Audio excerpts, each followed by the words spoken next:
Commander HFY stood on the bridge of his ship and looked at the blue planet ahead, Earth. He had not seen it for 500,000 years. Back then, it was just a small research station where his people studied the tiny creatures that lived in caves and trees. The Valori had been the rulers of the galaxy once. They built great cities of crystal and controlled hundreds of worlds. Earth was nothing special to them, just another place to collect samples and run experiments. When the Great War called them home, they left Earth behind without a second thought. They expected nothing would change. Now HFY was back. His fleet of 20 bioships moved through space toward the small blue world. He thought he would find either a dead planet or maybe some animals that had grown a bit smarter. Instead, his computers were showing him something impossible. There were metal structures floating around Earth, big ones. His sensors picked up energy readings that looked almost as strong as Valori technology. This should not be possible. The creatures they left behind were barely smart enough to use tools. "Commander," said his science officer Krullinth, "I am reading hundreds of artificial objects in orbit around the planet. Some of them are very large." HFY felt a cold fear in his chest. "Show me." The main screen lit up with images from their long-range sensors. Massive space stations orbited, Earth-like metal moons. Ships moved between them in organized patterns. The dark side of the planet glowed with millions of lights.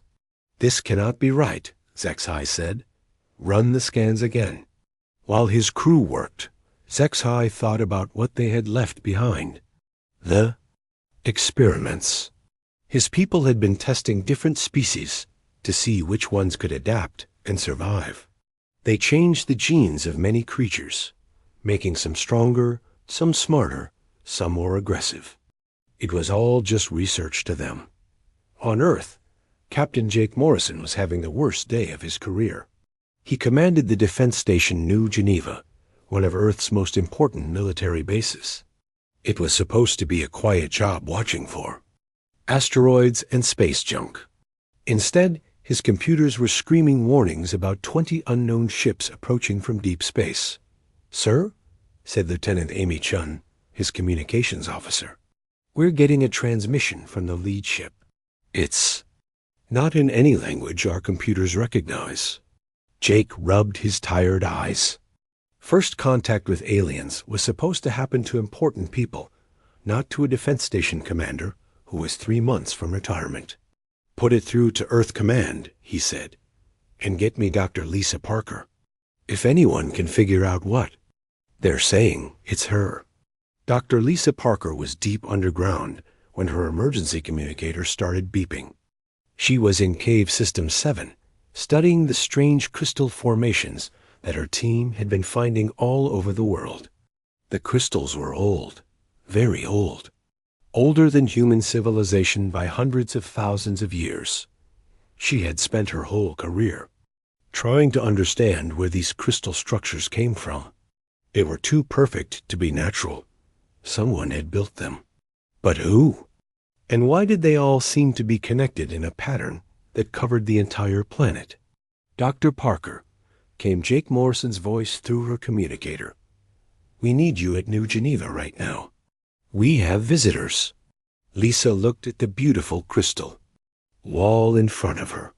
It pulsed with a soft blue light, just like all the others.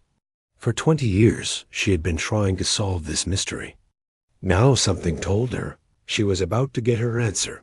The message from the alien ships was simple once the computers figured out how to translate it. The words appeared on screens all over Earth's command centers. "We have returned to reclaim what is ours." Admiral Kate Sullivan read the message from her flagship, the EDS Defiant. She commanded Earth's space defense fleet, 12 heavy cruisers and 40 smaller ships. It was a powerful force, built to protect Earth from any threat. But she had never expected to face the people who might have built those crystal structures. "All ships, battle stations," she ordered. "Form defensive positions around Earth. Do not fire unless fired upon." Admiral Sullivan had fought in 3 wars and commanded fleets for 15 years. She knew how to face human enemies. But these were not humans. These were the beings who had been on Earth before humans even existed as a species. Back on the Valori flagship, HFY was getting more worried by the minute. His sensors showed that the humans had weapons, real weapons, energy cannons, and missile systems that looked almost as good as his own. "Commander," said his military advisor Dexmore, "these creatures have a defensive fleet in position. They are not attacking, but they are ready to fight." HFY could not believe what he was hearing.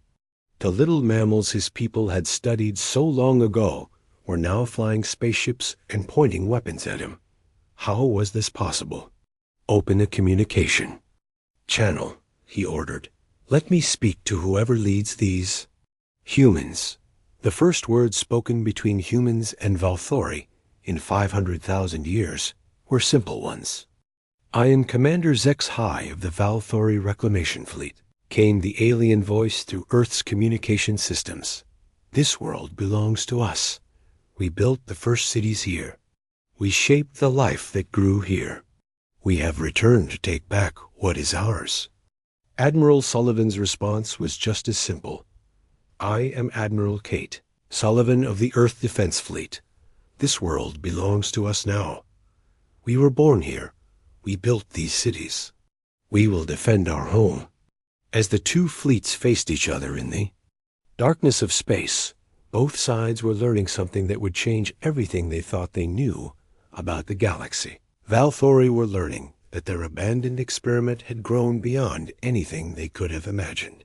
The humans were learning that they were not alone in the universe, and that their visitors might be the reason why humans had always been so good at war. The meeting took place on Harmony Point, a neutral space station that humans had built for exactly this kind of situation. Neither side wanted to meet on the other's ships, so they chose neutral ground floating in space between Earth and the Yao. Alien Fleet. Commander HFY entered the meeting room with confidence.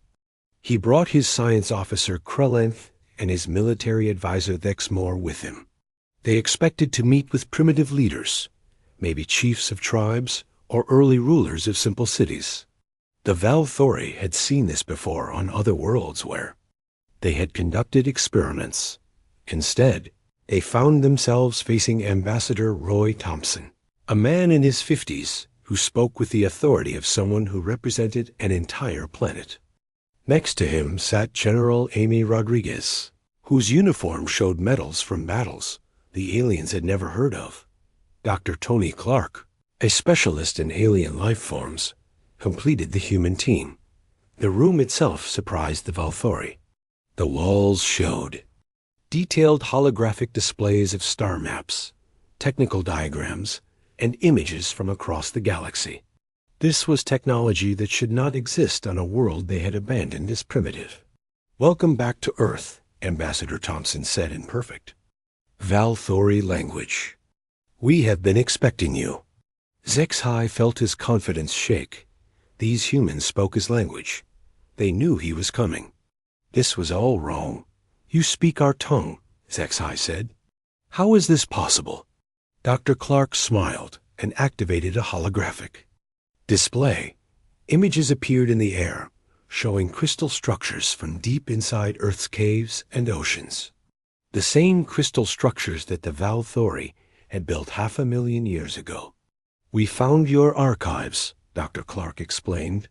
"We have spent 300 years learning your language, studying your technology, and preparing for this day." Krellenth could not hide his shock. "You discovered our data storage crystals?" But they were buried deep underground, protected by quantum locks. "We are very good at digging," General Rodriguez said with a slight smile. "And we are very good at solving puzzles."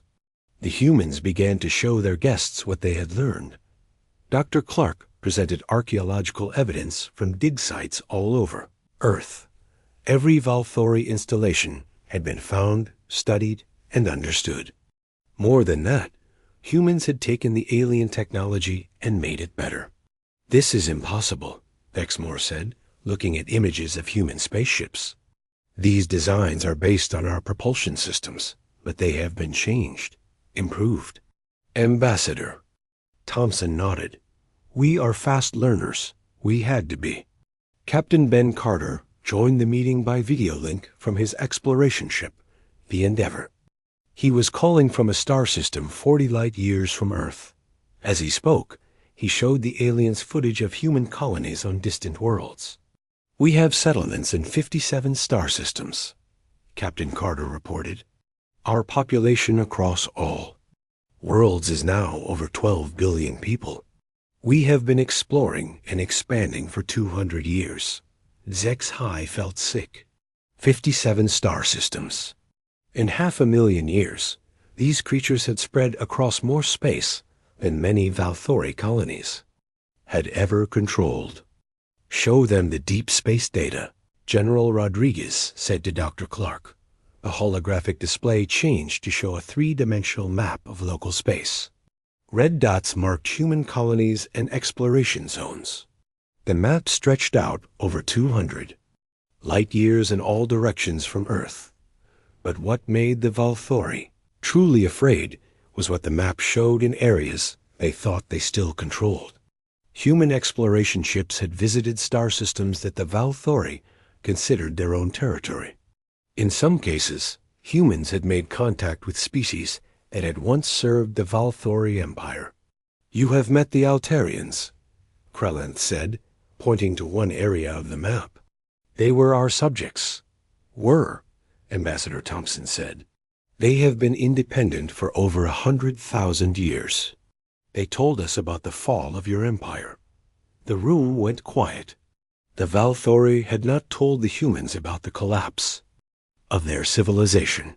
They had hoped to maintain the illusion that they were still the powerful galactic rulers they had once been. Dr. Clark continued the presentation. He showed the aliens how humans had not just found Valori technology, but had combined it with their own discoveries to create new inventions. Human faster-than-light drives were based on Valori principles, but were smaller, more efficient, and more reliable than the originals. Your people were excellent teachers, Dr. Clark said, even though you are not here to teach us. Captain Sarah Martinez appeared on another video screen, calling from the mining operations in the asteroid belt between Mars and Jupiter. Behind her, massive machines tore apart asteroids and processed the raw materials into metal and fuel for the growing human fleet. We can build ships faster than you can, she reported to the meeting. Our shipyards produce one new vessel every 3 days. Exmore did quick calculations in his head. The humans were building ships at a rate that would give them a larger fleet than the entire Valori reclamation force within a single year, but the worst revelation was yet to come. We need to discuss something important, Ambassador Thompson sighed. His voice became serious. We know why you left Earth. We know about the Great War that destroyed your empire. We know about the other experiments you conducted on other worlds. HFY's blood turned cold. The humans knew about the experiments. They knew they had been changed, modified, turned into something different from what they would have naturally become. Dr. Clark showed new images on the holographic display. These were not from Earth, but from other worlds across the galaxy. Worlds where the Valori had conducted similar experiments on different species. The Korthax in the Vega system, Dr. Clark said, the Zephyrians near the galactic core, the Nexari in the outer rim territories.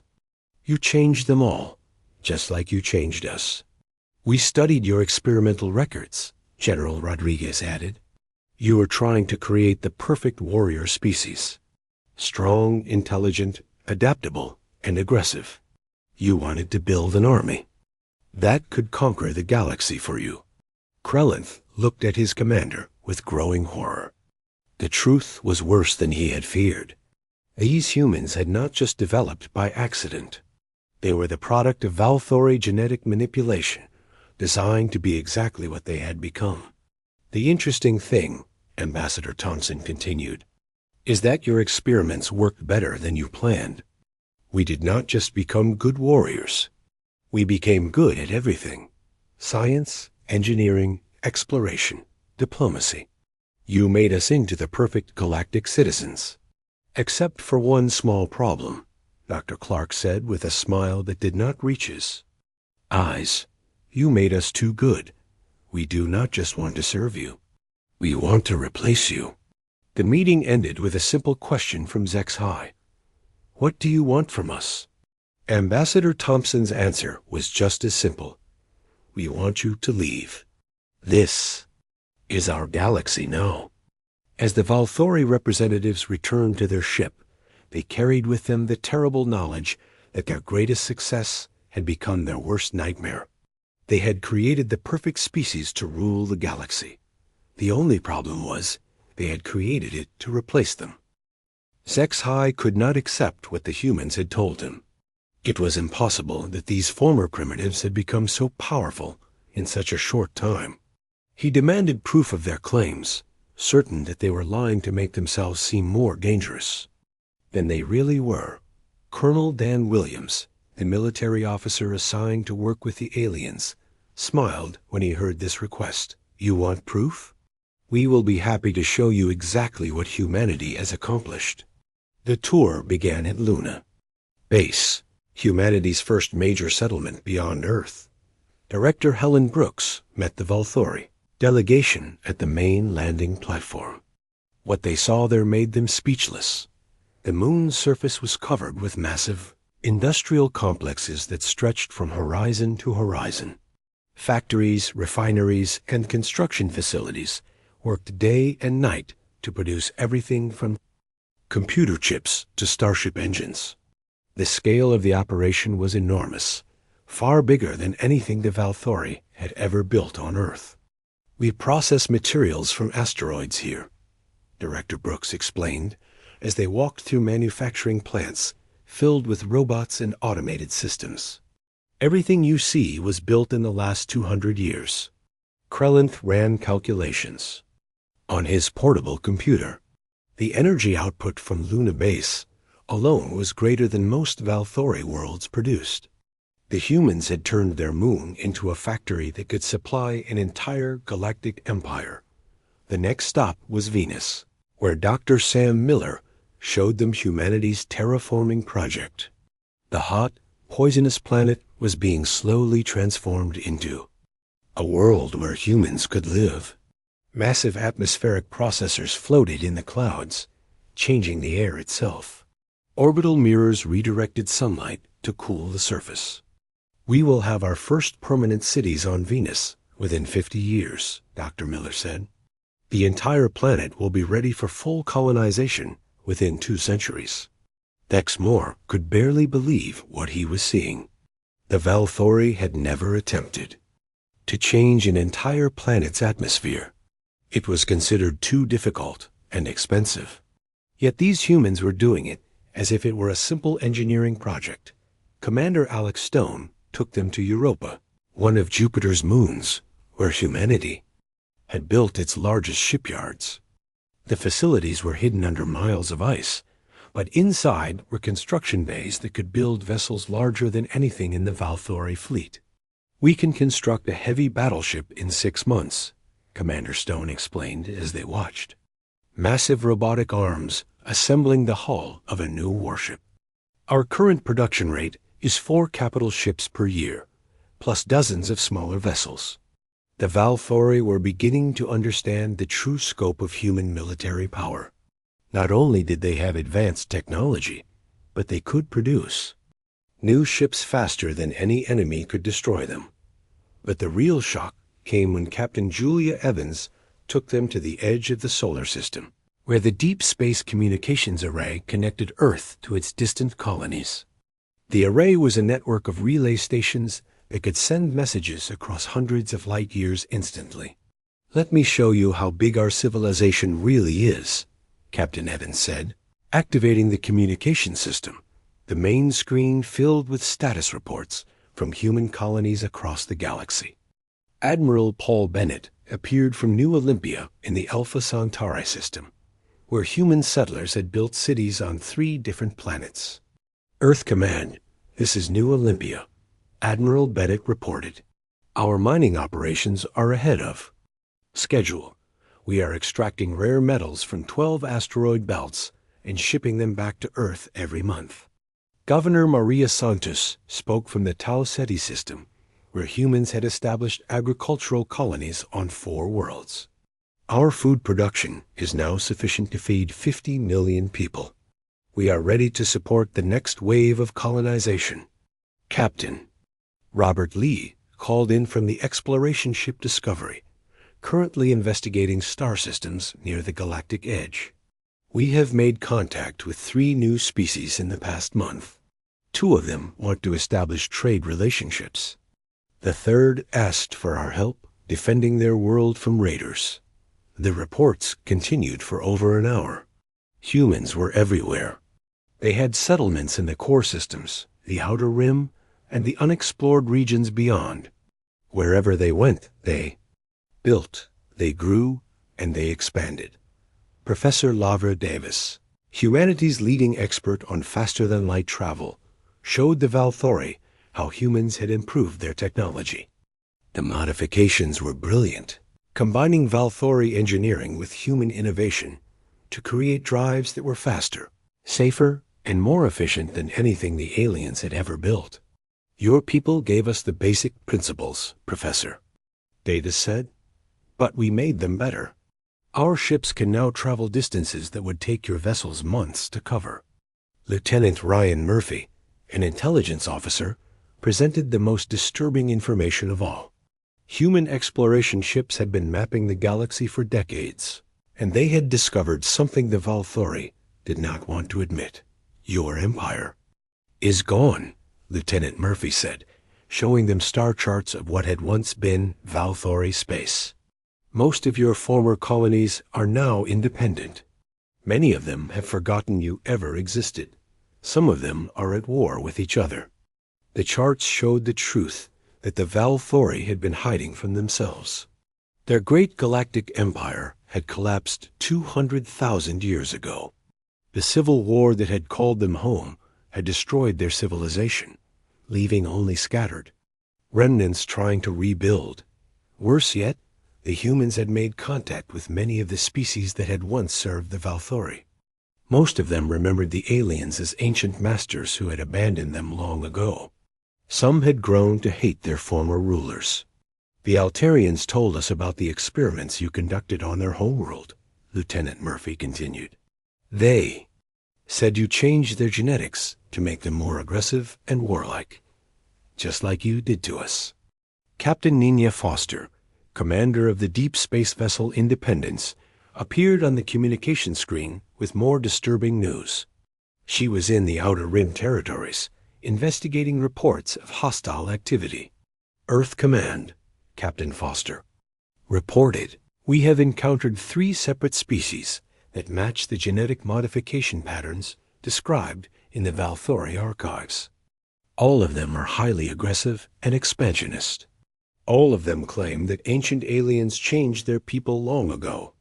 The terrible truth was becoming clear. The Valori had not just created humanity as a warrior species. They had conducted similar experiments across the galaxy, changing dozens of different species in the same way. Zexhai felt sick as he realized what his people had done. They had not just created one perfect predator species.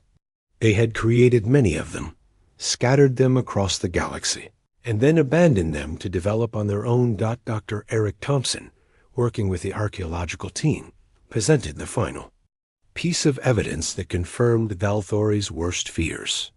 Hidden in the deepest archives was information about the original experimental goals. You were trying to create the perfect galactic conquerors, Dr. Thompson said. Species that would be smart enough to master any technology, aggressive enough to defeat any enemy, and adaptable enough to survive in any environment. Your experiments were a complete success, he continued. The problem is, you created too many successful experiments. Now they are all competing with each other for control of the galaxy. Captain Steve Martinez contacted them from the border territories with urgent news. We have detected movement from multiple directions. The Corvax Collective is expanding toward human space. The Zephyrian Hive is mobilizing their fleets. The Nexari Union has declared war on 2 neighboring species. The galaxy was not the peaceful place the Valori had left behind. It was a battleground where multiple engineered species were fighting for dominance. Each one had been designed to be the ultimate survivor, and now they were all trying to prove which one was the best dot as the tour ended. Zexhai understood the full horror of what his people had created. They had not just given up their empire and returned to find it gone. They had returned to find it replaced by dozens of perfect warrior species, all fighting each other in an endless war for galactic supremacy. The humans were not just another species asking to be left alone. They were one of many competitors in a battle that the Valori themselves had started 500,000 years ago, and the humans were winning. Zexhai was desperate. Everything the humans had shown him proved they were far more powerful than he had imagined, but he could not accept defeat. His pride as a Valori would not let him admit that these former test subjects had become his superiors. He made a decision that would change everything.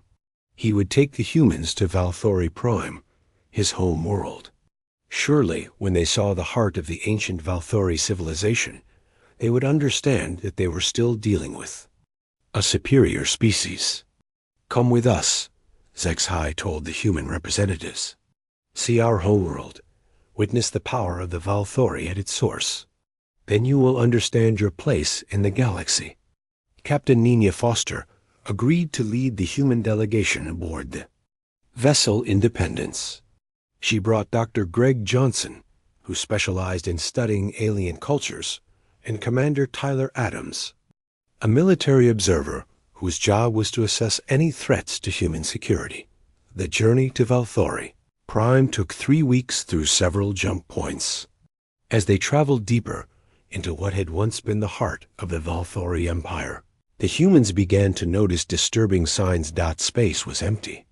They saw no ships, no space stations, no signs of the bustling galactic civilization that Zexhai had described. The few automated beacons they encountered were old and barely functioning. Some had been drifting in space for thousands of years, without maintenance. When they finally arrived at Valori Prime, the humans were shocked by what they found. The planet that should have been the shining center of a galactic empire was instead a dying world struggling to survive. The planet's surface was covered with the ruins of ancient cities. Massive crystal spires that had once reached toward the sky now lay broken and abandoned. The few remaining settlements were small and isolated, connected by crumbling transportation networks that barely functioned. Dr. Johnson ran detailed scans of the planet, while Commander Adams observed the military installations. Both men reached the same conclusion. This was not a thriving civilization preparing to reclaim its empire. This was the last remnant of a species facing extinction. Commander Zexhai, Captain Foster said carefully, how many Valori are left? The alien leader hesitated before answering. Our population is approximately 50 million across all our remaining worlds. Commander Adams did quick calculations. 50 million individuals to control an entire galaxy. It was impossible. Earth alone had more people than the entire Valori species. Dr. Johnson's analysis of Valori society revealed even more disturbing facts. Their birth rate had been declining for over 100,000 years. Their technology had not advanced significantly in 200 millennia. Most of their knowledge was stored in ancient archives that few living Valori could fully understand. The proud galactic empire that the humans had expected to find simply did not exist anymore, while the human delegation was discovering the truth about Valori Prime. Major Carol King was making an even more shocking discovery back on Earth. Working with Dr. Tony Clark's archaeological team, she had gained access to the deepest levels of the Valori archives hidden in Earth's caves. What she found there horrified her. "Dr. Clark," she called over the communication system, "you need to see this immediately." The archive contained detailed records of the Valori experiments conducted on Earth over 500,000 years ago. But these were not just scientific observations. They were the complete plans for transforming humanity into a weapon of galactic conquest. The files showed that humans had not been random test subjects. They had been specifically chosen and modified to become the perfect soldiers for a galactic war. The Valori had altered human genetics to make them more aggressive, more adaptable, and more intelligent. They had implanted psychological drives that would make humans want to explore, expand, and dominate other species. "They did not just change our bodies," Major King reported to Earth Command. "They changed our minds. They made us want to conquer the galaxy." Dr. Eric Thompson, working with another archaeological team in Asia, found even more disturbing evidence. The Valori had not just conducted one experiment on Earth. They had run dozens of different tests, creating multiple variations of enhanced humans to see which modifications would be most effective. Some of the early experiments were failures, Dr. Thompson reported. The test subjects became too aggressive and destroyed themselves. Others became too passive and could not survive in hostile environments. But eventually, they found the perfect balance. The perfect balance had created modern humanity, intelligent enough to master any technology, aggressive enough to defeat any enemy, but social enough to work together in large groups. The Valori had designed the ultimate galactic predators. Captain Steve Martinez, patrolling the border regions of human space, began receiving disturbing reports from his scout ships. The other species that the Valori had experimented on were all exhibiting the same patterns of behavior as humans. The Korthax collective was expanding aggressively into neighboring territories, using advanced technology to overwhelm less developed species. The Zephyrian hive was reproducing rapidly and consuming the resources of entire star systems. The Nexari Union was forming military alliances and building massive fleets for conquest. All of them showed the same characteristics that had made humanity so successful: intelligence, aggression, adaptability, and an unstoppable drive to expand their territory. Earth Command, Captain Martinez reported, "We are not unique. The galaxy is full of species just like us, all created by the same experiments, all following the same program of expansion and conquest." The implications were terrifying. The Valori had not just created one perfect warrior species. They had created dozens of them and scattered them across the galaxy. For 500,000 years, these engineered species had been growing, learning, and preparing for the ultimate test of their design. Now they were all ready to prove which one deserved to rule the galaxy. Dr. Janet Adams, Earth's chief military strategist, analyzed the data and reached a chilling conclusion. "The Valori did not create us to serve them," she reported to the Global Council. "They created us to replace them. All of us, every species they modified, was designed to be better than the Valori themselves." President Karen Allen convened an emergency session of Earth's leaders to discuss the implications of these discoveries. The meeting included military commanders, scientists, and diplomatic officials from across human space. "We are facing a situation that no one prepared for," President Allen said. "We thought we were dealing with our former masters returning to reclaim their empire. Instead, we are dealing with a dying species that accidentally created their own replacements." General Patricia Clark presented the military analysis. "Every Valori engineered species is a potential threat to human expansion. They have the same capabilities we do, the same drives, the same goals. Conflict is inevitable. The final horror was revealed when Admiral Chris Wilson received intelligence reports from deep space reconnaissance missions. 3 separate coalitions of engineered species had already formed military alliances. All of them had identified humanity as their primary competitor for galactic dominance. "They know what we are," Admiral Wilson reported, "just as we know what they are. We are all products of the same experiment, and we all understand that there can only be one winner." Back on Valori Prime, Zexhai finally admitted the truth to the human delegation. His people were not the mighty galactic rulers they pretended to be. They were the frightened survivors of a species that had made the greatest mistake in galactic history. "We thought we were creating servants," Zexhai said, his voice filled with despair. "Instead, we created our replacements. Every species we enhanced has become stronger than us. Every experiment we conducted has produced children who surpassed their creators." Captain Foster looked at the broken alien leader with something almost like pity. "What did you expect would happen when you designed us to be perfect?" "We expected you to serve us forever," Zexhai replied. "We never imagined you would become better than us at everything, including the things we thought only we could do." As the human delegation prepared to return to Earth, Dr. Johnson made one final disturbing discovery. In the deepest archives of Valori Prime, he found records of other experiments the aliens had conducted throughout their history. Humanity was not the first species the Valori had tried to enhance. Over millions of years, they had conducted similar experiments on hundreds of different species across the galaxy. Most of the experiments had failed, but some had succeeded too well. The Valori had been creating perfect predator species for millions of years. And now all of their successful experiments were finally ready to compete with each other for control of the galaxy. The war that was coming would not be between the Valori and their former subjects.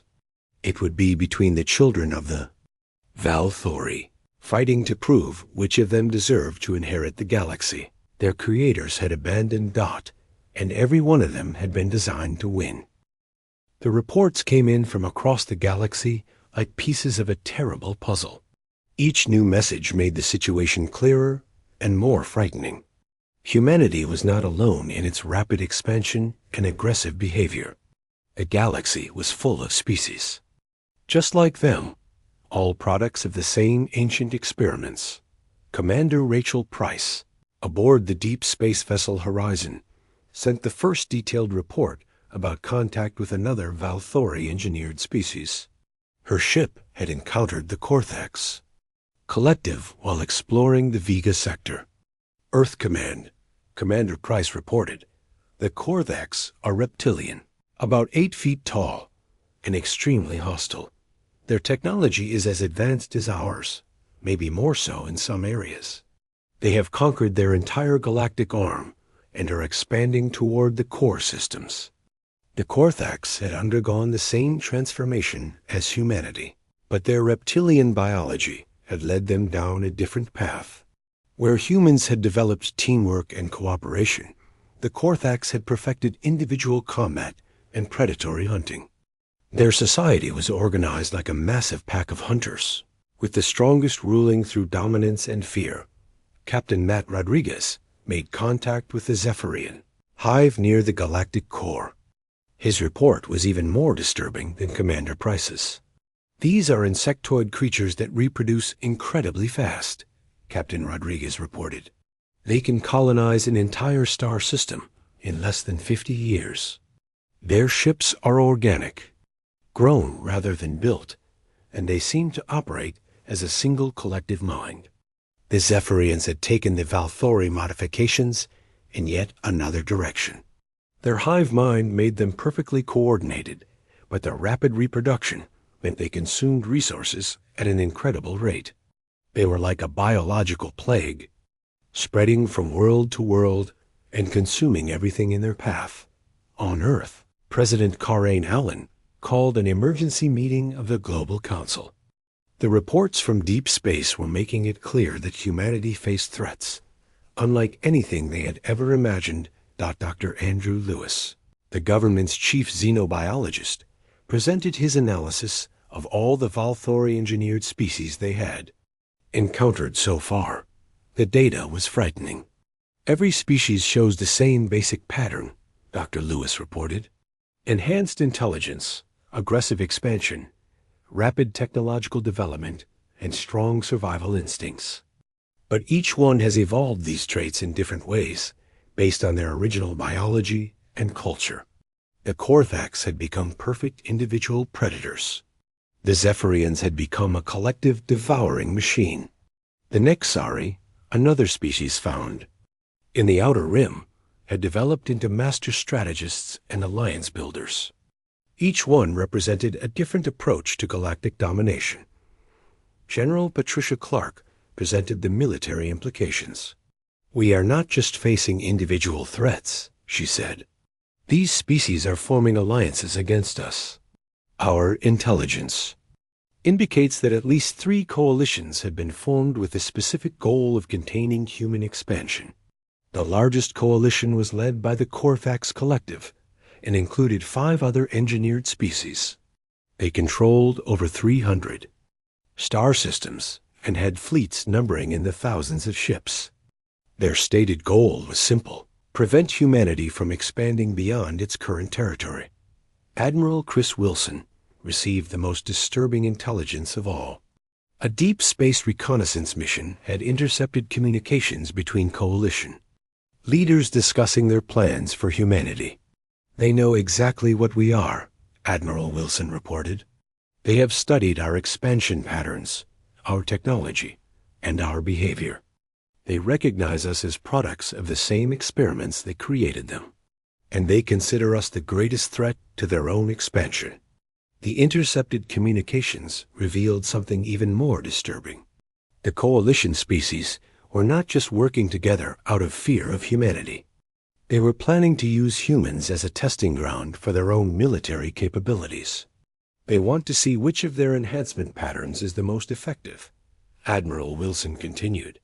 "They plan to use the war against humanity to prove which species deserves to rule the galaxy." Dr. Janet Adams, Earth's chief strategist, spent weeks analyzing all the available data about the engineered species. Her final report painted a picture of a galaxy caught in a nightmare of the Valthori's making. The Valthori created approximately 50 successful warrior species over the past 1,000,000 years, Dr. Adams reported. Most of them have been expanding and conquering for hundreds of thousands of years. The galaxy is not full of diverse civilizations. It is full of competing predators, all designed to be perfect killers. The ancient dream of finding peaceful alien civilizations to trade and cooperate with was dead. Instead, humanity had discovered a galaxy where every successful species had been engineered for war and conquest. President Allen faced an impossible choice. Earth could try to negotiate with the coalition species, but every attempt at diplomacy had failed. The engineered species saw negotiation as a sign of weakness. They only respected strength and dominance. "We have 3 options, General," Clark presented to the Global Council. "We can surrender and accept limited territory under coalition control. We can try to form our own alliances with other engineered species. Or we can fight for our right to expand and grow." The first option was unacceptable to most humans. The genetic modifications the Valthori had made to humanity included a drive to explore and expand that could not be turned off. Accepting limited territory would be like asking humans to stop breathing. The second option was equally problematic.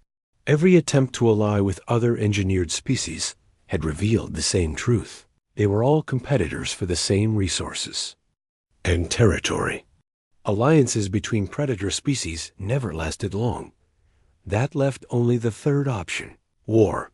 Captain Bobby Lewis received orders to lead the first major human fleet toward the contested territories where coalition forces were massing. His fleet included 50 of Earth's most advanced warships and represented the largest Military force humanity had ever assembled dot as Captain Lewis prepared for departure. He received a final communication from Commanders X-High. The Valori leader had one last revelation to share with the species his people had created. The war that is coming is not the first, X-High said. Every few 100,000 years, our enhanced species fight each other to determine the dominant civilization. The winners expand and grow until they encounter other winners. Then they fight again. The cycle had been repeating for millions of years. The Valori would create perfect warrior species. Those species would grow and expand until they met each other, and then they would fight massive wars that devastated entire galactic regions. The survivors of each war become stronger and more advanced, X-High continued, but they also become more dangerous and more aggressive. Each cycle produces deadlier predators than the last. Dr. Janet Adams realized the final, most terrifying truth about the galaxy they lived in. We are not just fighting for territory or resources, she reported to Earth's leaders. We are participating in a selection process that has been running for millions of years. The Valori created us to compete with each other until only the strongest species survives. The galaxy was not a place of diverse civilizations exploring the stars together. It was a giant arena where engineered species fought endless wars to prove which design was most effective. Humanity had not discovered alien life. They had discovered that they were contestants in a competition. They never knew they had entered dot as the human fleet moved toward its first major battle with the coalition forces. The truth became clear to everyone involved. This war would not be about territory or ideology or resources. It would be about survival. The species that won would inherit a galaxy designed to produce the perfect predator. The species that lost would join the millions of failed experiments that had been destroyed in previous cycles. On Earth, in the deep caves where Valori archives still glowed with ancient light, Dr. Lisa Parker made one final discovery. Hidden in the oldest files was a message from the original Valori scientists who had started the enhancement experiments millions of years ago. We believe we are creating the perfect servants to build our empire, the ancient message said. But we sometimes wonder if we are actually creating the species that will replace us. Perhaps that is the true purpose of intelligence, to create something better than yourself, even if it means your own extinction. The Valori had succeeded beyond their wildest dreams. They had created dozens of species superior to themselves in every way. The problem was they had created too many of them. Now their perfect children were going to war with each other to decide which one deserved to inherit the galaxy. The survivors would be stronger, smarter, and more dangerous than anything that had ever existed. And somewhere in the darkness between the stars, other ancient species watched and waited, knowing that eventually the winners of this war would grow strong enough to challenge them as well. The cycle would continue, as it had for millions of years, until only the most perfect predator remained. Captain Lewis opened a communication channel to his fleet as they approached the battle zone. All ships, this is your captain. We are about to engage in the first battle of a war that will determine the future of our species. Remember, we were designed for this. We were created to win. The human fleet moved forward into the darkness, car